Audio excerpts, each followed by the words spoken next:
Have you ever wondered why a man pulls away not when you hurt him, but when you reflect him? When you stop trying to be light for him, and instead become the mirror that shows him his own shadow? In the quiet spaces between words, between glances, between gestures too subtle for language, something ancient is happening. A woman, intuitive, aware, unshaken, holds up a mirror not of judgment, but of truth. And in that reflection, he sees not her darkness, but his own. To the unconscious male psyche, that moment is not merely uncomfortable, it is apocalyptic. You, without raising your voice or lifting a weapon, become a spiritual detonation. You become the death of illusion, and he may either awaken or recoil. Most women are taught to soothe a man's wounds, to shine when he is dim, to mold themselves around his dysfunction in the name of love. But some women, rare and powerful, carry a different medicine, one that does not sedate, but stirs. Not the light bringer, but the shadow revealer, the initiator, the mirror. When a man meets this woman, he doesn't understand it at first. He may be drawn to her like gravity, intoxicated by her silence, her knowing, her unshakable presence. She doesn't chase, she doesn't perform, she sees. And what she sees is him, but not the him he wants her to see, not the image he spent years constructing to survive, to seduce, to succeed. No, she sees the abandoned boy, the tyrant hiding behind charm, the suppressed rage coiled behind the smile. She sees all the parts he has locked away in the basement of his own psyche, hoping no one would ever look down there. And in her presence, he starts to feel things that have no name. He begins to resent her peace. He questions her calm. He tries to provoke her, test her, wound her, because if she breaks, he doesn't have to. But when she doesn't break, something inside him begins to shatter. Carl Jung wrote that the meeting of two personalities is like the contact of two chemical substances. If there is any reaction, both are transformed. Yet this transformation is rarely gentle. It is not romance, it is alchemy, and real alchemy burns before it blesses. When a woman mirrors a man's darkness, she becomes the trigger for his inner war. She calls forth every unhealed mother wound, every betrayal, every suppressed guilt, and she does it not by attacking, but simply by standing in her fullness, refusing to dim herself for his comfort. That kind of woman cannot be possessed. She cannot be manipulated. She will not dance around his fragility. And that terrifies him more than being alone. Do you understand now why some men run? Why they ghost, lash out, or retreat into silence the moment you stop shrinking? They are not rejecting you. They are rejecting the confrontation you represent, the confrontation with themselves. For most of his life, the average man has lived inside an armor, built from ego, performance, validation, success. The moment you reflect what's underneath, fear, shame, helplessness, he experiences what Jung called the shadow confrontation. Not in theory, not in books, but through you. And here's the paradox. He may love you, deeply, profoundly, but still feel the urge to destroy you, because loving you means dismantling himself, because staying with you requires becoming someone he has never met, his true self. And that journey is not for the faint-hearted. Many women take this moment personally. They wonder, what did I do wrong? They try harder, become softer, dimmer, more agreeable. They trade their radiance for scraps of affection, all to soothe a man who is not at war with them, but with his own soul. But you must not shrink to save him, because the truth is, you are not his punishment. You are his prophecy. You are the living embodiment of what he could be if he dared to do the work, if he dared to confront the father wound, the mother bond, the disowned rage, the hidden tears, if he dared to become sovereign. You don't need to fix him. You only need to stay rooted in your knowing, even when he runs, even when he blames you, even when he says you're too much, too cold, too distant, too intense. Because that's not the voice of his truth. It's the scream of his ego, facing extinction.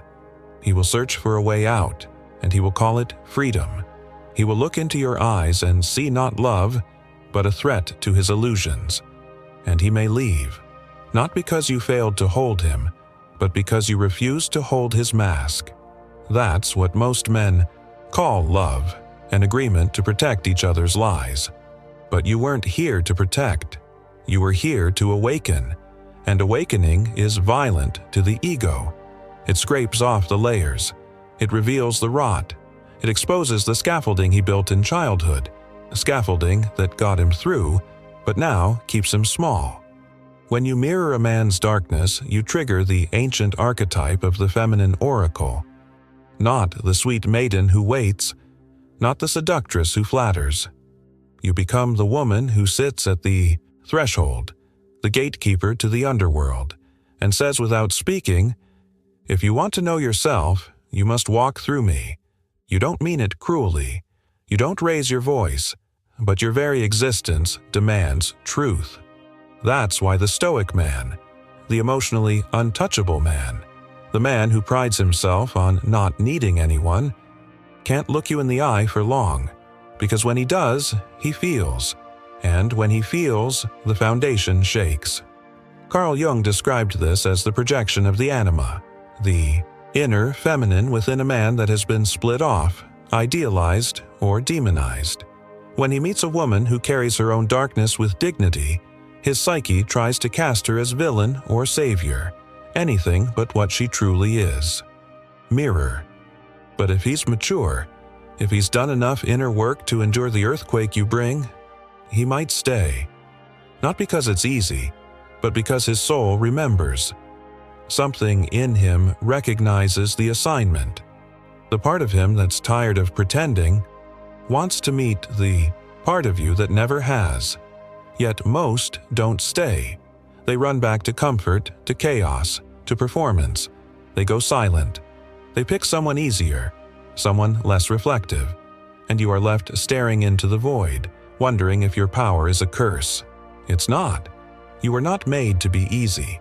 You were made to be elemental. You carry the storm that breaks the spell. You are the pause that reveals the echo. You are the stillness that shows him his own noise. The longer he stands in your presence, the more his shadows twitch. And here's the raw truth. Some men would rather be miserable than awakened, because awakening means admitting that the life they've built, the self they've performed, the relationships they've maintained, have been a mask. And a man who has spent his life building walls will see your presence as an act of war, because it is, but not against him, against the prison he mistook for peace. Do you understand now what kind of strength it takes to be this kind of woman? You are the temple he both worships and fears. The energy that does not ask to be chosen, it chooses. You do not manipulate. You do not demand. You simply remain, and that is more disorienting than anything he's ever known. You are not trying to prove your worth. You are demonstrating what cannot be bought.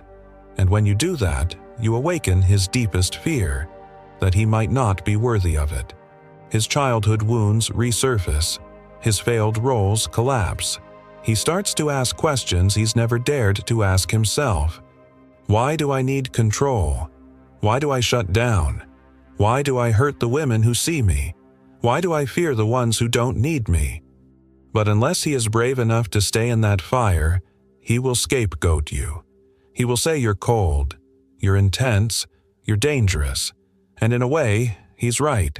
You are dangerous. To his false self, to his comfort, to the illusion that love must come wrapped in codependency and caretaking. What he doesn't realize, yet, is that you are the invitation to his liberation, not from you, from himself. You are the death of who he was, and the midwife of who he could be, but only if he chooses the fire. There is a moment, terrifying in its stillness, when he finally sees it. Not you, himself, the him you've been reflecting all along. And for the first time, he understands why he felt so much rage in your silence, why your gaze made him flinch, why your calm was louder than any scream. You didn't challenge his masculinity. You challenged his narrative, the story he told himself, to survive. And survival is not the same as living. What you mirrored wasn't an accusation. It was a mirror of his unlived life, the choices he avoided, the emotions he swallowed, the purpose he abandoned. You awakened not his guilt, but his grief. And grief is the gatekeeper of transformation. That's why many men mistake it for punishment. When he realizes you are not a threat, but a threshold, his entire worldview cracks open. He begins to feel the heat of his own shame, not because you imposed it, but because you stopped absorbing it. You no longer took responsibility for his pain. You no longer softened your voice to make him feel strong. And that silence echoed. In that silence, he meets the child within him who was never allowed to cry. The boy who was told, "Be a man," before he knew what a man was. The teenager who felt too much, so he stopped feeling at all. The grown man who mistook dominance for power, performance for identity.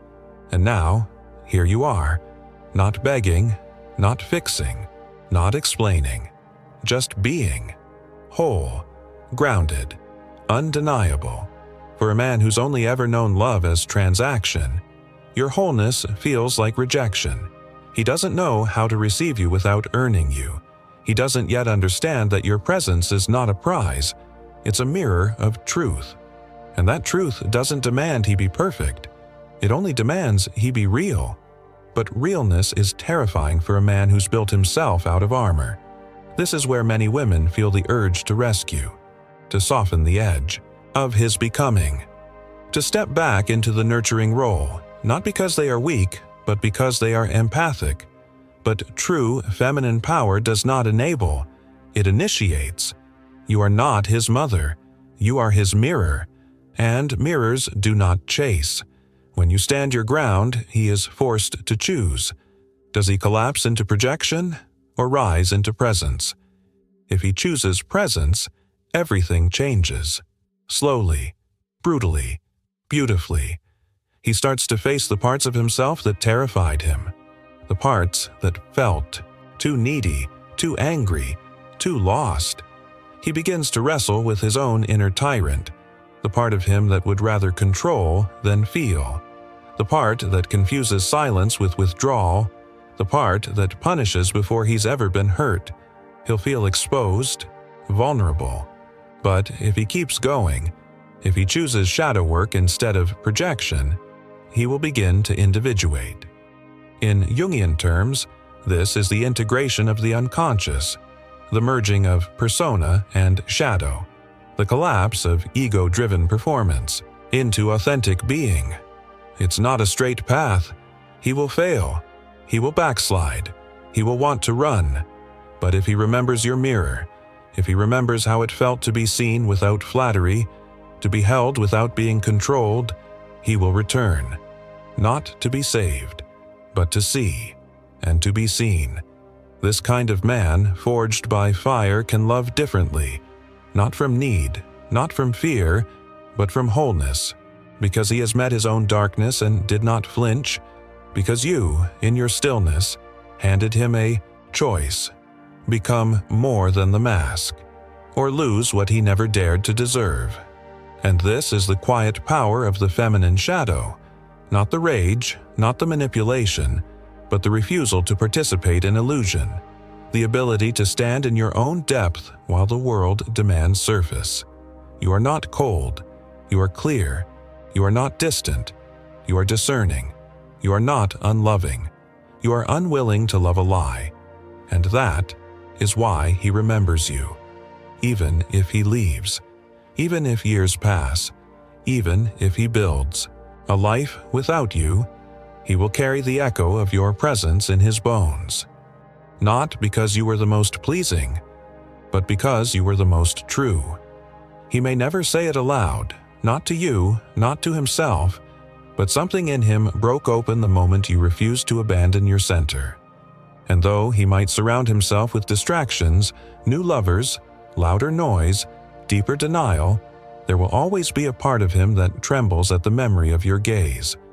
Not because you hurt him, but because you didn't look away. Most women, when faced with a man's unprocessed pain, rush to mend it. They take it as a sign of their own value. If I can heal him, maybe I'll finally be enough. But the woman who has walked her own underworld knows better. She doesn't need to be needed. She doesn't crave redemption through another's chaos. She knows that to love truly is to see truly, and to see truly is to risk rejection. That risk is sacred, because it is only through that mirror, untainted by manipulation or ego, that real transformation begins. Do you see what you've become in his life? Not a lover, not a wound, not a memory. You became the invitation. The invitation to sit with his shame instead of silencing it. The invitation to question the mask instead of polishing it. The invitation to ask himself, who am I beneath the roles I perform? That question is a doorway, and some men will never walk through it. They will resent you for even pointing to it. But the few who do, those rare few, will begin the slow, grueling process of becoming sovereign. And that's what this is all about. Not love in the romanticized Hollywood sense, but sovereignty, individuation, becoming whole not through merging, but through mirroring, through fire, through truth. For the woman who mirrors a man's darkness is not trying to fix him. She is offering him a rite of passage. But here is the part most never speak of, the part that aches quietly in the soul of every strong woman, the loneliness of being the mirror. Because while he may run from you, others will too. Not just lovers, but friends, family, even mentors.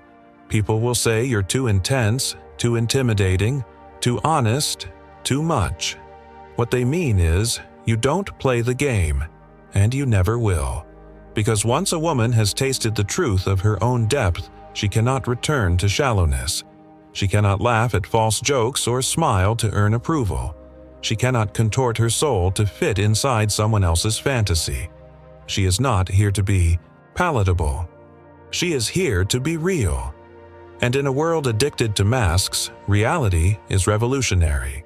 So when you find yourself alone, not because you are unloved, but because you refuse to settle, remember this: you are not lost.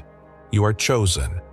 Chosen by life itself to be the initiator, the oracle, the mirror, the gate, the woman who stirs the sleeping and awakens the kings. And though it may cost you comfort, it grants you something far greater: integrity. And with that integrity comes peace. A peace not built on illusion, but earned through solitude, tears, truth, and fire. You are not here to be the woman he understands. You are here to be the woman he remembers. The one who didn't flinch when his mask cracked. The one who didn't rescue when he broke down. The one who didn't perform when he withdrew. The one who stood tall, still, soft, and sovereign, as he unraveled in the presence of a love that asked for nothing but the truth.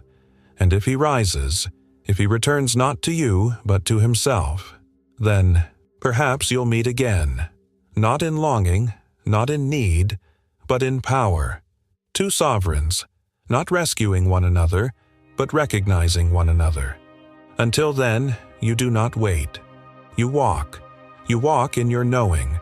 You walk in your silence. You walk in your shadow and your light, not to be adored, but to be whole. Because the woman who knows her worth doesn't chase, she chooses.